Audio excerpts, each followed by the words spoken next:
a tua empresa precisa ter uma célula de melhoria contínua, precisa ter esse espírito cultivado na própria equipe. Legal. Não é que desenvolveu alguma coisa, fica com ela para sempre.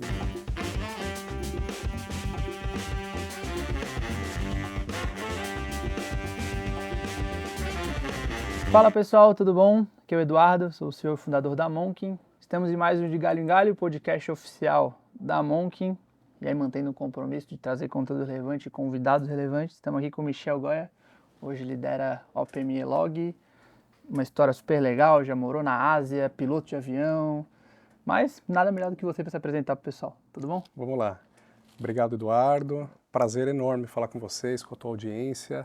Meu nome é Michel Goya, tenho 37 anos, sou piloto de avião e literalmente caí de paraquedas na área da saúde.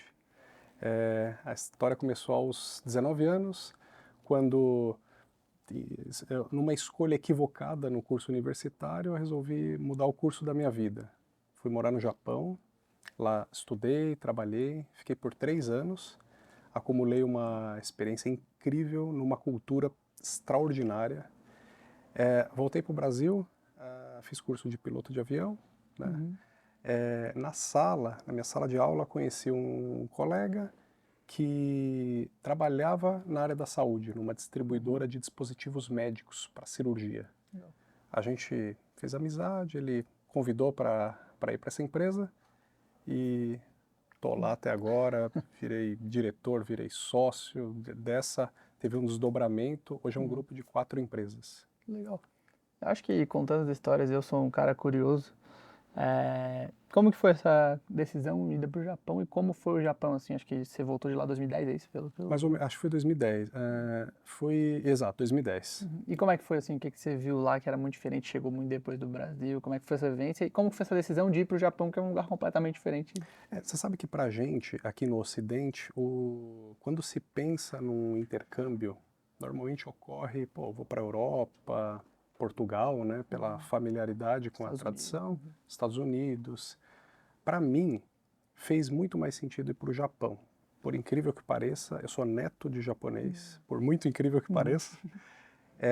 Então, na minha família, a tradição ela sempre foi presente, né? Sempre tive primos, tios, familiares que moravam lá, muitos moram a vida inteira, nunca mais voltaram, enfim. Então, sempre acabou tendo um pezinho na Ásia, né? Com relação à tradição, sempre me estimulou bastante conhecer, mas eu tinha 19 anos, né? Então, somada a uma insatisfação com uma escolha errada, tinha escolhido publicidade e propaganda, não é minha cara. Aí fez muito sentido viver essa experiência de intercâmbio. A intenção era um intercâmbio, né? Sim. Que se estendeu por 3 anos quase.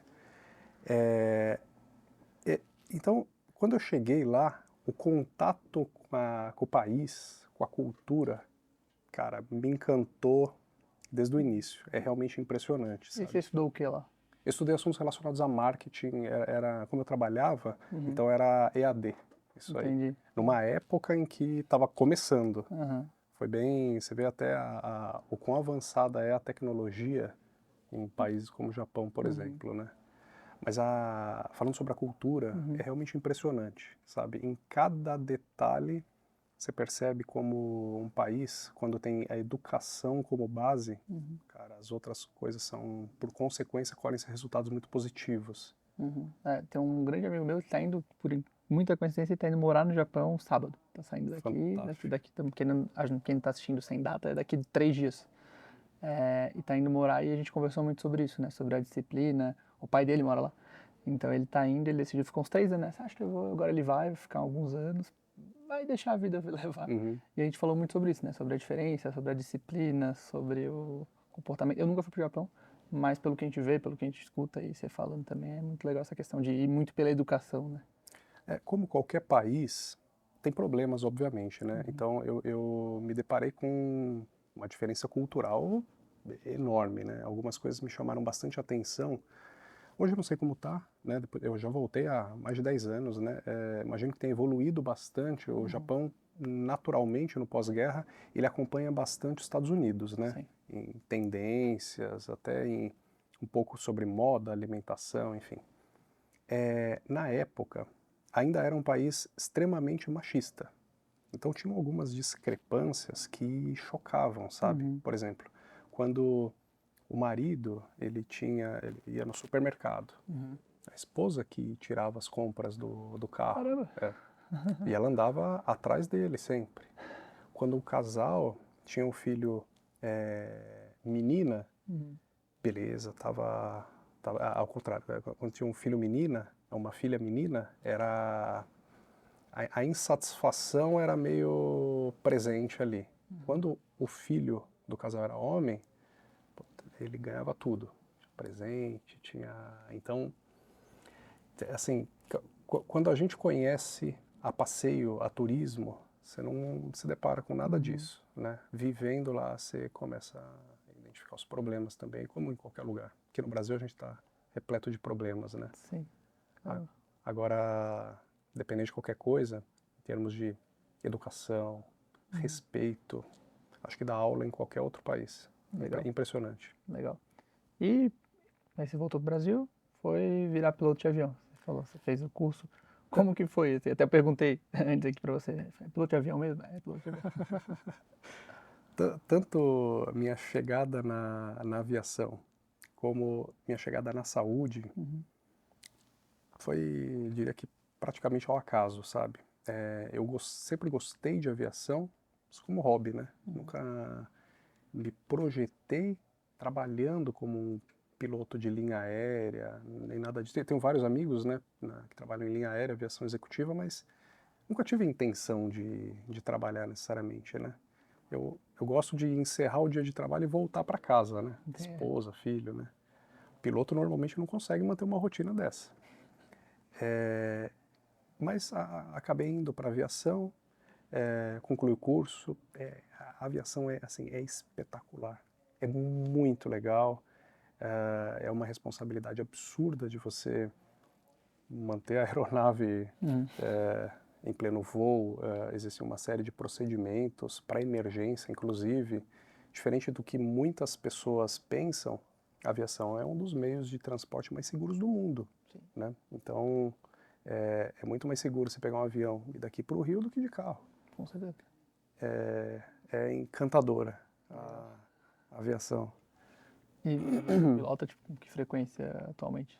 Ah, agora eu tô até, assim, ultimamente para mim tá difícil arrumar tempo para pilotar, mas até pouco tempo atrás, a gente ia num final de semana, eu e minha esposa, pegava uma aeronave no aeroclube, ia para Angra, almoçava, Legal. voltava, ou simplesmente pegava o avião, fazia um giro por São Paulo e pousava. Legal, legal. E entrando na parte de executivo, né? O quanto a aviação e a vivência no Japão também, acho que são duas experiências. Eu sou muito a favor das experiências, sempre falo que a criatividade vem por experiência, vem por número de coisas que você fez diferente, né? Acho que está muito ligado a isso, faz você ter um repertório muito maior, uma criatividade muito maior do que alguém que viu poucas coisas. Sem dúvida. Com certeza, morar fora, você fazer coisas fora da curva. Mas na prática, o quanto isso ajuda você no dia a dia como executivo de um negócio? Eu sou empreendedor nato, esse é meu perfil. Então, existem algumas passagens na minha vida interessantes. Eu sou de uma família humilde, né? Então, quando eu era novo, coisa de 8, 9 anos de idade, 8, 9 anos de idade, eu inventei com as minhas irmãs um jornalzinho em casa, onde eu anotava lá os acontecidos da semana, aí chegava no final de semana, vendia aquele exemplar para os meus pais. Então é interessante que quando a gente é empreendedor, parece que existe uma inquietude, uma vontade de querer fazer, uma vontade de acontecer realmente. E na época é difícil explicar, sabe? Acho que quando vem a maturidade, você vai entendendo muita coisa e você vai conseguindo controlar essa energia toda e, obviamente, canalizar para o teu interesse. E começa a fazer sentido, né? Tem aquela frase do Steve Jobs que ele fala em Stanford, acho, que ele fala que olhando para frente nada fazia sentido, né? Mas olhando para trás Perfeito. todos os pontos se ligam. Perfeito. E acho que talvez quando você vende o livro, ninguém ligou isso a um empreendedor. Todo mundo ligou, pô, tem tudo para ser jornalista. Pois é. E eu particularmente, eu sempre fui muito do futebol e dos esportes, organizava time de colégio, organizava time na gincana, organizava tudo, assim. E aí o pessoal, nossa, vai fazer educação física. Pois é. Quando eu olho para trás, não, eu era um empreendedor lá que queria se envolver, fazer as coisas acontecerem e faz muito sentido. Pois é, e quando você é pequeno, qualquer coisa que você faz, que bonitinho, olha aqui. Então, assim, acho que não passava pela cabeça dos meus pais, enfim.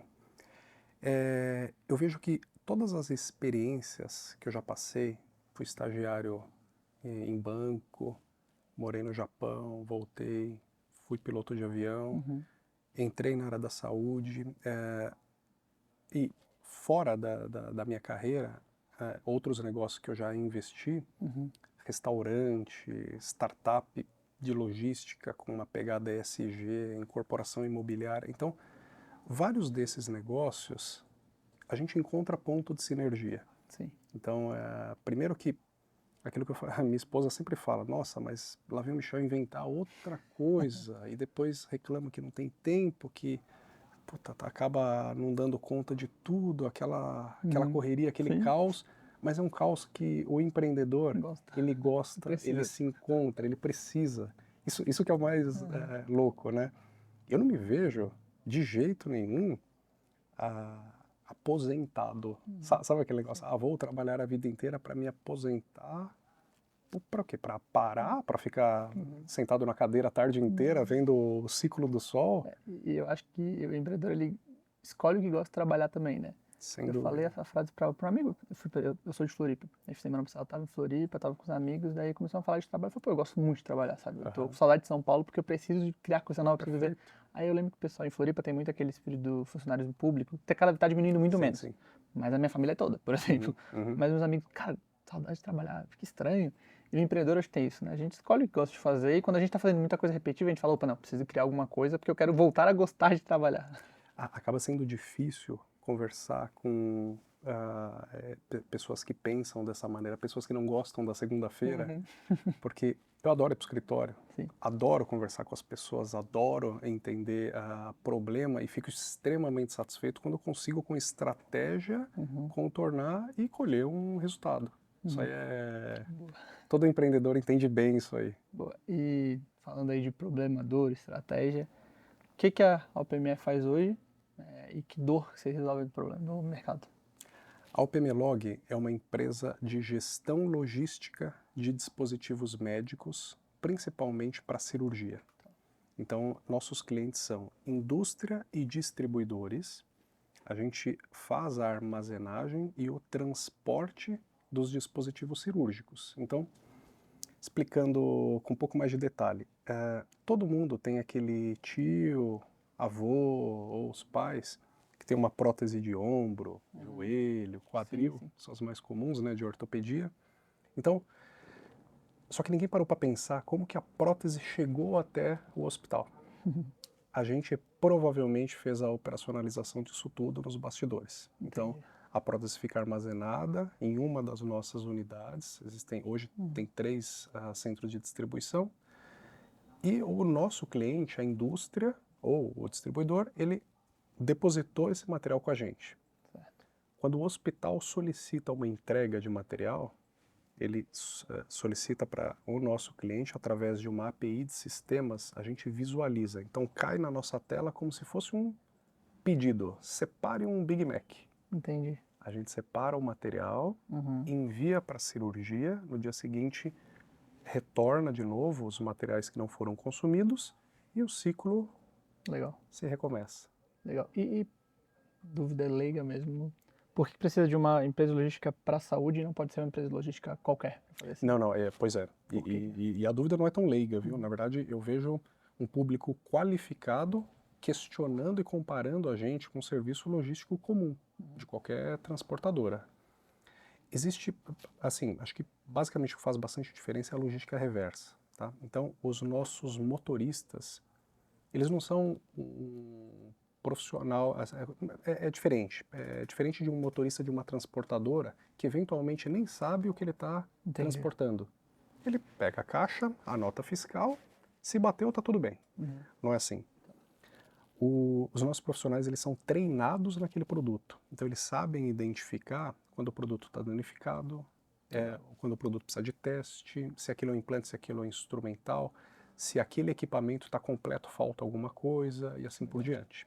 Então, para que a gente consiga garantir que o produto vai ser entregue da maneira correta e que não se descubra qualquer problema na sala cirúrgica quando o paciente está anestesiado, eventualmente já aberto, então toda a cadeia nos bastidores ela tem um grau de qualificação muito alta.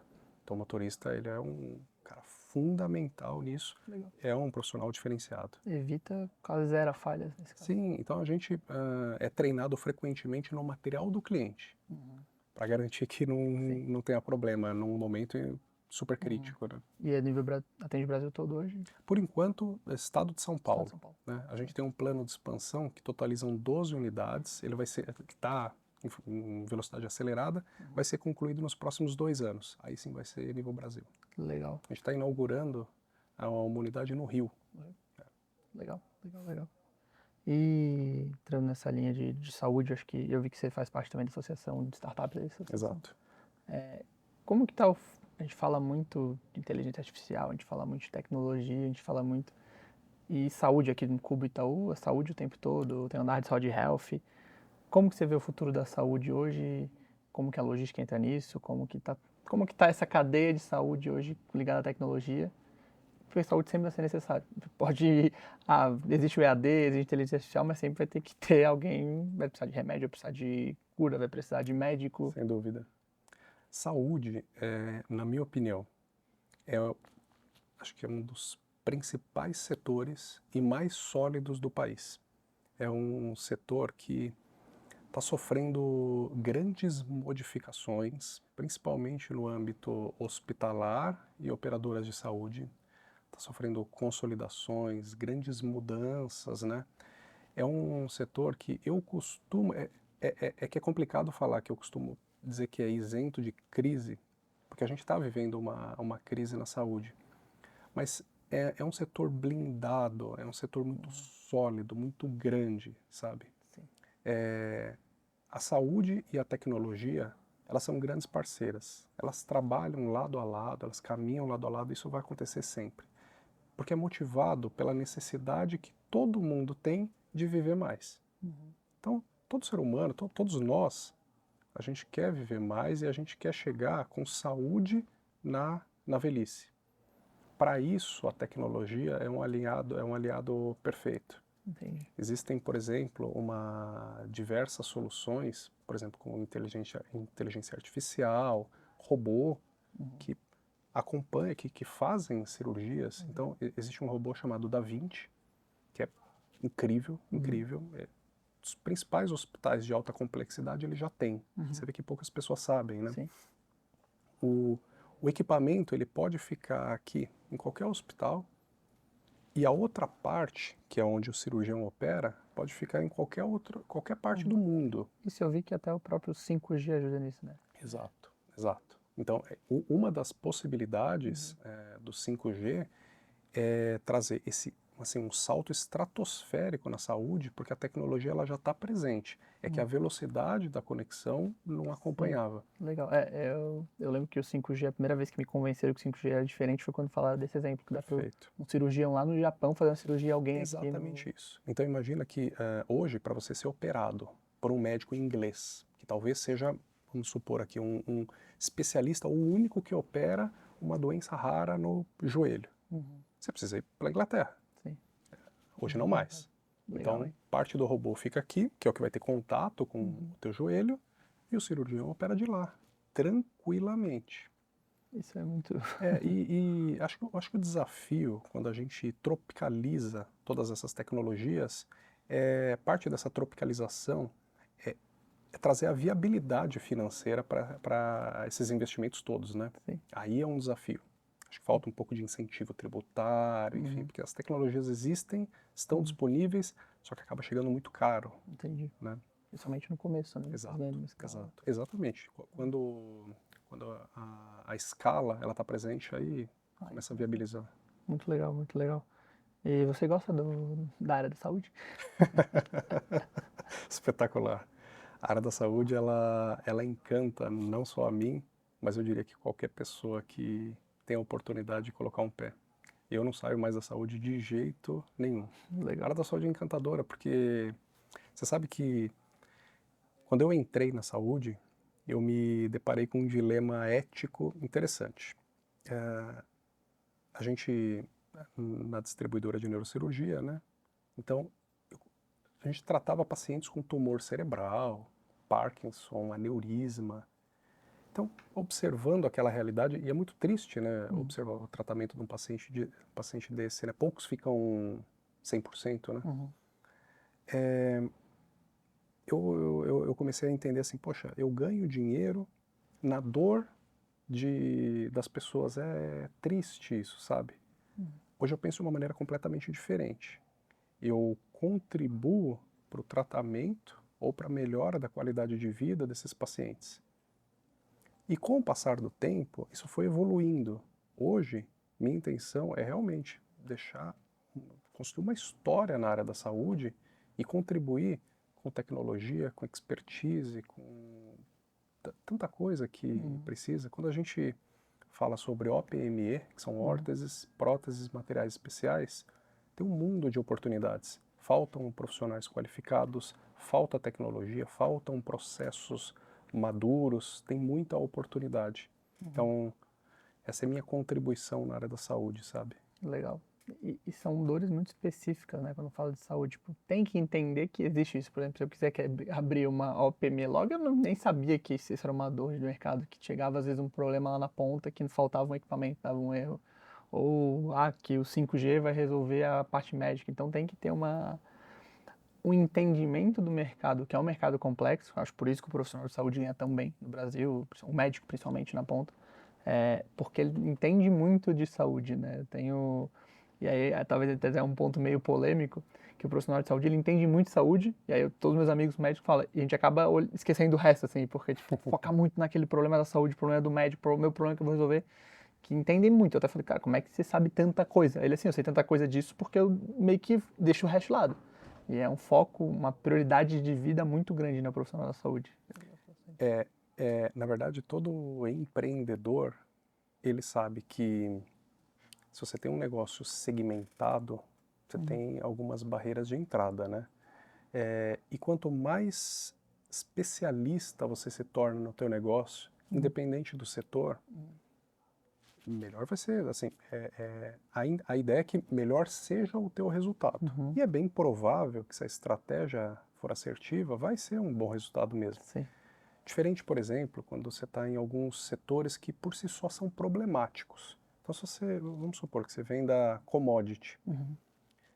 Cara, é muito mais trabalhoso, né? Porque existem empresas, sei lá, já há 200 anos fazendo a mesma coisa, é aquela briga por preço, poxa, não tem diferencial direito frente ao concorrente, então eu acho que dá Sim. muito trabalho, sabe? A saúde é complexa, a gente trabalha num mercado amplamente regulado, então tem a presença da Anvisa, tem o Ministério da Saúde, tem é complexo mesmo a operar na saúde, sabe? Seja farmacêutica ou distribuidora, importadora, operação logística, o que você fizer. Agora, você tem proteções. Então, quanto mais você vai entendendo e mapeando o mercado, identificando problemas. Ontem, por exemplo, mandei uma pesquisa de satisfação trimestral para os nossos clientes na intenção de fazer um mapeamento e entender o que precisa ser melhorado. Sabe aquele espírito de melhoria contínua? Sim. Então você traz para dentro, vai resolvendo, começa com o mapeamento, né? Vai resolvendo um a um, você consegue elevar a qualidade do serviço. Com o passar, aí é questão de tempo. Sim. Com o passar do tempo, você vai ter um serviço de altíssima qualidade num mercado super complexo. Sim. Se a gente não tivesse barreiras de entradas tão complicadas, com tanto dinheiro que existe no mundo hoje, disponível buscando rentabilidade, Sim.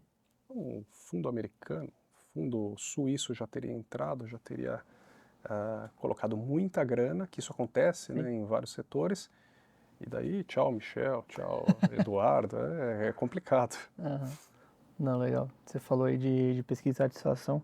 Tem um case legal para contar, assim, de empreendedorismo mesmo. Eu lembro quando eu abri a Monk, eu tinha 20 anos, estava no meio da faculdade. E aí, os clientes eram clientes próximos, era amigo, enfim, pais de amigo, era muito essa linha. E a gente tinha medo de perguntar para os clientes como estava. Eu lembro que era muito problemático isso. Porque Fantástico. falava assim, não, a pessoa vai falar que não está gostando, ela vai pensar e vai sair. Aham, E fantástico. aí a gente ficou um tempão assim, mandava, só que mandava só para aqueles clientes que estavam bem, com o pé atrás. Putz, Mandava será só que... porque aquele que você tem certeza que está É, satisfeito. muito novo, assim, empreendedor de não entender. Hoje eu entendo que assim, eu quero saber, eu quero a pesquisa do cara que não gosta de mim, Exato, que está com um problema, que exato. tem alguma coisa a resolver, porque daí eu vou melhorar, daí eu vou continuar fazendo. E hoje a gente mudou completamente a cabeça, mas era muito engraçado. Eu lembro que a primeira vez que a gente tomou uma porrada foi que um cliente chegou e falou assim, ó, eu tô saindo porque vocês nunca mandaram uma pesquisa para mim, sabe? Olha que louco. De 0 a 10, quanto você indicaria a Monk? Vocês nunca perguntaram. Então como é que vocês vão saber se eu tô feliz se vocês nunca perguntaram? Aí eu falei, opa, então a gente tem um grande problema. Hoje a gente tem uma trilha certinha, a gente pergunta pro cliente, hoje a gente enche o saco e responde lá. Quando a gente teve um problema X que apareceu, quando a gente veio pro clube principalmente, apareceu duas pesquisas. O conteúdo de vocês é muito bom, os podcasts estão ficando legal. A gente fez uma pesquisa específica para o produto podcast para ver como tava. Aham. E aí falaram, muito legal, mas os conteúdos são muito parecidos. Então a gente trouxe esse problema dentro de casa e falou, o que a gente pode fazer? Perfeito, Entendeu? A perfeito. gente nem sabia, pra gente tava tudo ficando legal. A gravação tá boa, o áudio tá bom. É que a gente é parcial. Uhum. Como a gente é apaixonado pelo que a gente faz, a gente tende a falar, poxa, tá tudo tão legal, o cenário tá impecável, a iluminação. E aí em 2 dias a gente juntou a equipe, a gente criou 8 cenários aqui. Resolvemos o Fantástico. problema. Porque o cliente falou, se eu nunca tivesse perguntado pro cliente, eu acho, não, É. tá legal, olha, esse é o melhor cenário que a gente tem. Beleza, mas o conteúdo do Michel e do Renan estão iguais. E tem um detalhe importante, nada como o tempo, né? O tempo vai passando, eventualmente o teu concorrente está perguntando para o cliente e está recebendo e trabalhando esse feedback da maneira que vocês fizeram. Sim. Então, tem que tomar cuidado, porque às vezes, mesmo que o cara tenha um negócio sólido e bem sucedido, ele senta em cima desse baú e acha que aquilo ali é pro resto da vida. A gente tem um exemplo, quem era da década de 90, 2000, né, da Telefônica. Então, era monopólio, fornecia o serviço de telefonia, era um monopólio e pouco se preocupava com a qualidade do atendimento ao cliente. Acho que não existia uma pessoa satisfeita com a qualidade do serviço, né? Então, quando abriu para outras companhias telefônicas com serviço de internet, enfim, de fornecer, os caras tiveram tantos problemas que precisaram até mudar a marca. E pensando nisso também de melhoria contínua, tá na esteira de novos produtos e novas soluções que o mercado precisa, né? E não só melhorar o seu produto. Acho que perguntar para o cliente o que ele quer, o cliente não sabe o que quer, mas ele sabe o que ele quer melhorar. Sim. Então, eu lembro que eu fui numa palestra uma vez, e aí era um CEO de uma área entrou nessa linha de telefonia, assim, então ele falou que estava uma reunião no Vale do Silício, diretor de Vivo, Claro, TIM, Nextel, todos esses meio de telefone e tal. E falaram, cara, como que a gente não criou o WhatsApp? Né? É Pô, eles impressionante, sabiam a né? dor do cliente, sabiam que era um modelo, estavam só preocupando em melhorar a linha, melhorar o sinal do telefone, melhorar o sinal da internet, quando viram, opa, ninguém mais está ligando, que era onde a gente mais ganhava dinheiro. Então, é muito isso, sim. Não, e num contexto onde a mensagem SMS custava, sei lá, 50 centavos a mensagem, Sim. lembrando, é absurdo. E acho que Já existia, na verdade, a solução construída, né? só precisava transformar isso na internet. Claro que assim, é muito fácil falar agora olhando para trás. Sem dúvida, sem dúvida. Um produto complexo, mas assim, pelo menos uma linha de... Eles tinham dinheiro para isso, eles tinham recursos, eles tinham força. Então assim, isso serve para qualquer outro mercado. A gente pode falar de Netflix, Blockbuster e próprio... Hoje um cliente grande nosso que a gente tem, está 5, 6 anos, é a Ambev, né? E a Ambev criou o Zé Delivery. É um case super legal dentro do Brasil que realmente pegou o que tinha necessidade, criou um produto que atende os clientes dele. Então... Provavelmente, a criação do Zé Delivery, ela veio ouvindo a necessidade do cliente, fazendo um mapeamento de mercado adequado, ouvindo a necessidade do cliente, e daí você se debruça na mesa e começa a desenhar uma solução para esse problema. E ouvindo as duas pontas, né? Porque ele ouviu tanto o cliente final, que a Ambev não vendia para o cliente final, porque a Ambev vende para o mercado, para restaurante, para bar, mas ouvindo o bar também. Às vezes não está tendo saída. Perfeito. E aí veio a pandemia. Não, pode achar que a gente vai fazer a solução, um produto que vai entregar Então sai da Ambev, passa no bar e leva para casa da pessoa gelada. Então é muito legal, assim, eu acho um case super legal e é um case no Brasil, sabe? É um case que a gente tá vendo aqui dentro. Acho, assim, ouvir o cliente é tão importante quanto entender que as coisas são cíclicas e que existe naturalmente uma evolução do próprio cliente, do próprio business do cliente, né? Então, entender que o que você está desenvolvendo de solução hoje é certeza que daqui a 10 anos não vai funcionar. Sim. Então, quanto antes você compreender que é necessário uma melhoria contínua, assim, a tua empresa precisa ter uma célula de melhoria contínua, precisa ter esse espírito cultivado na própria equipe. Legal. Vai que desenvolveu alguma coisa, fica com ela para sempre. Boa. E entrando aqui numa frente mais de... Você vende para saúde é super complexo. É uma venda complexa, né? Você vende B2B para saúde, então assim, tem termo técnico, tem desconfiança, deve ter fornecedor que atende o pessoal há 25, 30 anos, já sempre, entendeu? Para quem está vendo a gente, não precisa nem ser na área da saúde, mas quem faz essa venda complexa, como vocês trabalham hoje? Tanto essa comunicação com o cliente complexo, tanto a venda para o cliente complexo, como que é feito isso hoje e que dica você tem para o empreendedor que quer saber um pouco mais e quer aprender um pouco mais com o Michel? Fantástico, fantástico. Eu descobri que por trás de grandes multinacionais existem pessoas. Então, na pandemia, a gente teve bastante dificuldade de, assim, então, vamos lá, no início da empresa, né, eu me deparei a gente tinha construído um negócio. Foi quando? Que foi 2018, 19, daí é que demora tanto para sair licença que a gente começou a operar em janeiro de 2020. Veio um negócio depois dele em março. Exatamente. Alugamos o imóvel em 2018, seguramos 2 anos. Caramba. Então, a gente havia construído um business que nossos clientes eram multinacionais, eram empresas muito grandes. E uma marca que tinha acabado de ser lançada. Como que você coloca essa marca no mercado? Como que você lança corretamente? E com vários fatores que complicariam, né? Que é um mercado pequeno, onde a gente atua, e que você não pode errar. Senão você não vai ter certeza absoluta que não vai ter uma segunda chance. Daí, para piorar, ninguém quer te dar a primeira oportunidade. Por motivos óbvios, né? Ninguém quer ser o primeiro, porque você vai errar no cliente, né? No nosso caso, como existe uma retaguarda de grupo, então a gente trouxe a operação da nossa distribuidora para dentro de casa, então a gente errou dentro de casa. Entendi. E tá tudo bem. Esse tipo de ajusta ali o que precisa ajustar, então quando você vai para o mercado, você já está mais esperto.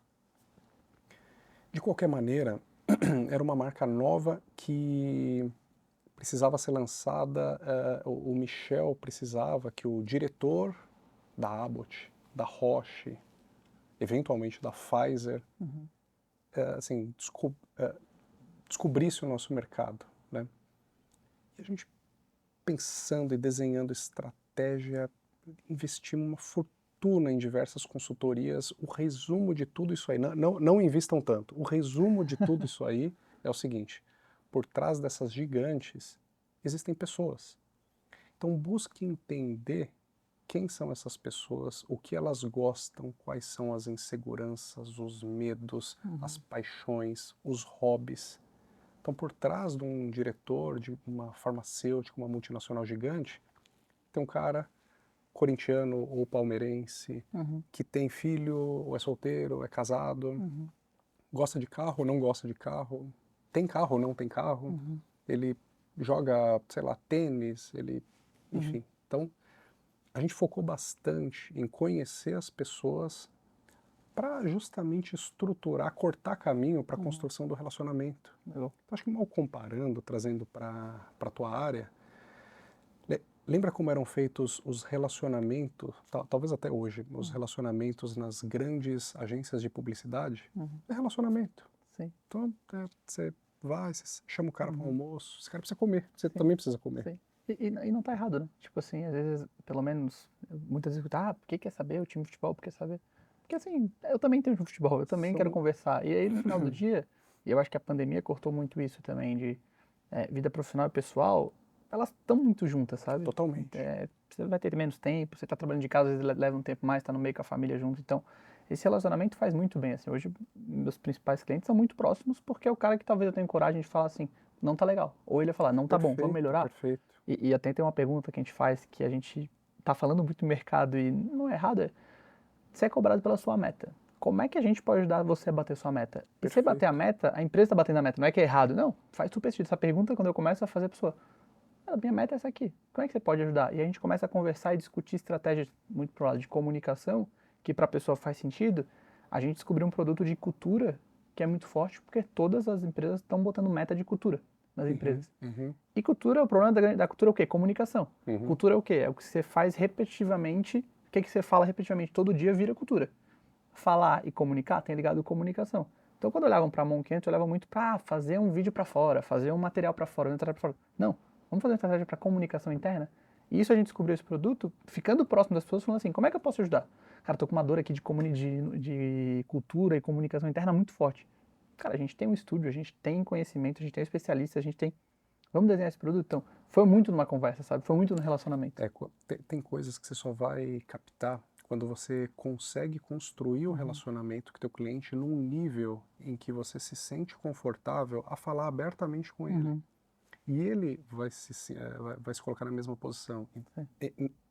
Existem oportunidades valiosíssimas, como essa que a gente comentou, sobre nessas conversas ele te trazer um problema, ou às vezes o chefe dele lá nos Estados Unidos trouxe um desafio que ele não tem ideia de como resolver. Uhum. Eventualmente é uma coisa que você já faz, ele não sabia. Sim. Ou o que a Então, gente pode fazer junto, né? Ou tem um parceiro que perfeito. vai. Tudo começa na construção de um bom relacionamento. Uhum. Muitos desses caras são legais pra caramba, acaba até se tornando teu amigo pessoal. Uhum. Não, acontece bastante. Ontem, até um case legal, uma história legal. Fiz uma reunião com um cliente, um diretor de uma empresa de energia. E aí ele falou assim: ó, falaram bem de vocês, mas eu não tenho nada para fazer. Eu trouxe aqui todos os problemas que eu tenho para resolver até o final do ano. Algum desses vocês conseguem me ajudar? A gente, esse aqui dá. Fantástico, fantástico. E assim, então resolvendo o problema dele, ele não tá perdendo tempo de reunião, porque entrava muito, quando não criava esse relacionamento, era muito assim, tá, vou falar com o pessoal, mas pessoal, não tenho brief, quem são vocês? Tá, acabou a reunião. Quando a gente começa a contar a história e não fica Uhum. vendendo aquele conversa fiada, ele entende que não. Então, ele também tá vendo, eu tô falando com pessoas legais que querem conversar, que querem resolver um problema, que querem, no final do dia, fazer dinheiro também. Acho que entender isso, que a gente tá num mundo onde todo mundo quer lucrar, todo mundo quer ganhar dinheiro, tudo bem, como é que a gente pode ganhar junto? Como que eu posso ajudar isso? Ganhar dinheiro é consequência, isso é Exatamente. resultado. O que a Exatamente. gente observa diariamente, todo dia, alguém recebe uma ligação de alguém tentando te vender alguma coisa. Isso. Eu recebo infinidades de ligações. Então, é interessante porque se essas pessoas estivessem focando em estratégia para construir um relacionamento, a venda acontece de uma maneira suave, natural, leve, e o resultado vai ser consequência disso. As pessoas elas antecipam, elas invertem a Exatamente. ordem disso. Olha, eu preciso vender porque eu preciso bater a minha meta. Uhum. Calma. Volta a uma etapa. Uhum. Qual que é a estratégia dessa venda? Quanto mais ligação eu fizer, mais eu vou vender. Tudo bem, você pode vender uma vez, mas talvez o cliente ele cancele o serviço Muito ou o rápido e produto vem, na vão ser semana que vendas vem menores. Pra... e não te atenda nunca mais. Então, assim, precisa construir relacionamento. Legal, legal. Indo pro final aqui, acho que passou super rápido, deu super, super papo, acho que muito legal, Michel. Sempre peço para quem tá aqui, dar 2 dicas. Pode ser de vida pessoal, pode ser profissional. Eu até brinco sempre que qualquer pessoa tem 2 dicas, qualquer pessoa. Então a minha avó daria uma dica Fantástico. de bolo, minha filhada daria uma dica de Fantástico. como brincar no videogame do Nintendo dela. Que dica você dá para as pessoas que estão assistindo? 2 dicas. Fantástico. Se você tem uma boa ideia, aperfeiçoe ela, teste a sua ideia, exercite, não se preocupe em errar, não tenha medo de errar. Isso faz parte. Na verdade, a gente aprende muito mais coisa errando do que aquele medo, aquele arrependimento de não ter tentado. Essa é a dica número 1. Dica número 2. Não tem como ganhar de quem não desiste nunca. Isso acho que É verdade. assim, é espetacular. Quando você entende a essência disso, então, na prática, a gente já venceu.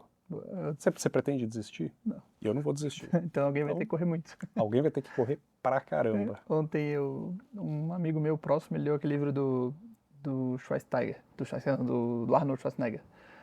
E aí, numa parte do livro, ele fala sobre... Ele foi governador da Califórnia, foi fisiculturista, maior fisiculturista da história, um dos principais atores de Hollywood. Então, assim, o cara fez 3 coisas muito bem e ele fala muito que... E aí tá ligado ao que você falou, um ponto que ele fala é que no fisiculturismo, quando você tá levantando... Ele foi levantador de peso também, né? Uhum. E você ganha quando você não consegue mais levantar. Quando você chega num volume, você tem que alcançar o seu máximo. Então não é que você levantou o máximo, não. Chegou num ponto ele não consegue. E ele leva isso pra vida. Então quanto mais você leva... Quando você fracassa, não é porque você errou, é porque você chegou no seu limite, você tá no topo do que você podia fazer. Exatamente. Normalmente o que se tem evidência, né, o que tem repercussão, são os sucessos, né? Mas ninguém mostra os tropeços, as dificuldades, os problemas que a pessoa passou até chegar lá.